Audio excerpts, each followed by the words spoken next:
ovo je Christmas Massacre, jedno od tih igara, ubijat ćemo malo ljude, sretan vam Božić. Ok, mogu pobjeći gore. Imamo cijelu kuću za istražiti, Zombie Klaus nas juri. Ovo košta 2,5 eura, ok. Ja sam sam doma, ovo uopće nije Macaulay Culkin i ne zove se uopće Kevin.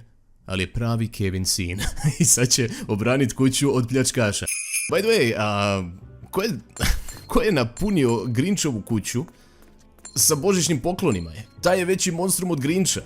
Znači mi smo uglavnom gospođa koja na ovoj hladnoći božićnoj prodaje sebe na ulicama, toliko ću reći.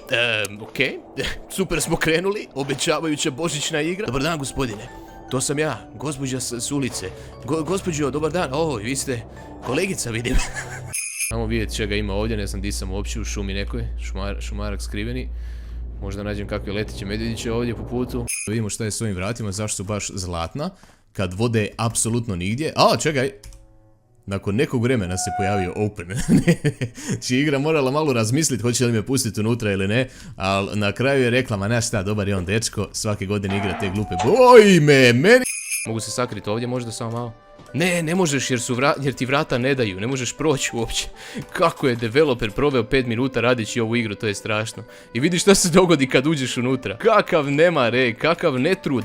Kaže, after searching through packages, boxes and sex, to je zvučalo prljavo, seks kao velike vidiš vraga, da, samo trebam pratiti tu strelicu i evo ga, Subway Tunnel. Tu ćemo ići, na jedan Subway footlong. Ne znam. Opet me igra uči kako stvari koje znam funkcioniraju, tako da ćemo ovdje staviti na primjer cijenu od 15.000, napisat ćemo u naslov. Abart ko kuća, pravi Fiat, evo ga, dobro, može, put on sale. Nova kuća je pred nama, a ne, ovo je sada trgovački centar nekakav. Trgovački centar Sale, legenda. Saša otvorio trgovački centar, nazvao ga po sebi kako su ga zvali u srednjoj. Trgovački centar Sale, di se uđe u ovo. Za sad nije ni tako loš, ok? Definitivno ne vrijedi koliko traže za nju i definitivno naplaćuju malo taj porez na Božić ćemo to nazvati.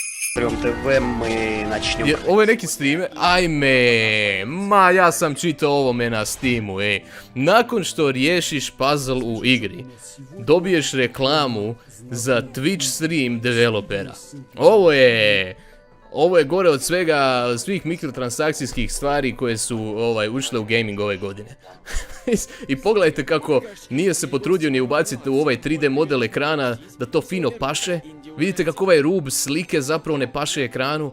Koji vrag lik, takvi su ti sigurno i streamovi. Šta radimo sad, zašto se skijemo po drvetu, nema veze, idemo i na glavu. Da, ovo je bilo dosta glupo. Jeste vidjeli? To se u BMX svijetu zove Superman, taj trik. Ne bi sad trebao se time baviti, kako se zove Planet Destroyer. Ok, ovo je dobar naziv za igru. Možda su trebali napraviti takvu igru umjesto ove, jer ova je smeće. Lik je samo čovjek, jel da? Ili je to stvarni djedica koji je pomahnitao, a svi znamo da je on besmrtan? To bi bio problem zapravo. Lik bi mogao odletiti ovdje sa svojim, skoro sam rekao, jednorozima. Skoro. U današnjoj klimi i kulturi YouTube videa i blesavih igara ovo čak ima smisla. Mislim, ne bi valjalo da ovaj lik ima ikakvu animaciju. Da pokazuje da diše uopće, da se samo malo miče kao da mu tijelo govori dišem, živ sam. Ne bi valjalo. Ovako je nekako savršeno.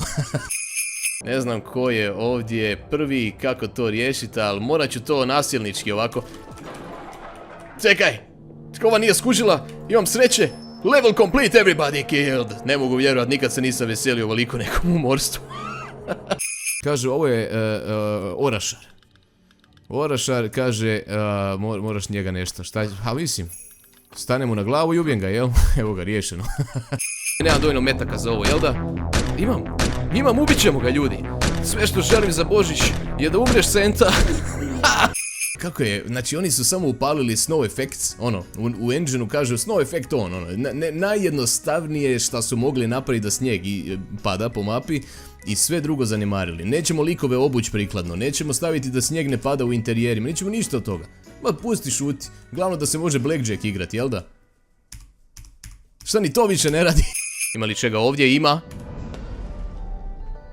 Ovo je najbolji efekt pokupljanja nečega koji sam ikad vidio. Znači ono kad pokupiš coin u Super Mario, pa čuješ onaj tako fino krojen, pedantno osmišljen zvuk da ti pruža zadovoljštinu svaki put kada interaktiraš s tim coinom, da se čuje taj lijepi zvuk, da te igra tjera, da te zarazi za ideju skupljanja coinsa. E pa to je developer probao prenijeti ovdje, samo njegova metoda je bila da kad pokupiš ovaj ukras za bor, onda naš cijeli ekran izgori i čuje se Ovo je Sebastian, pretpostavljam. On sjedi u neobično dizajniranoj kući i baš je ono, izbezumljeno sadržajem na telki, dok onda nešto ne prođe pokraj televizora. A on zgrči zube do razine da mora otići sutra kod stomatologa. Ovako, skočit na glavu.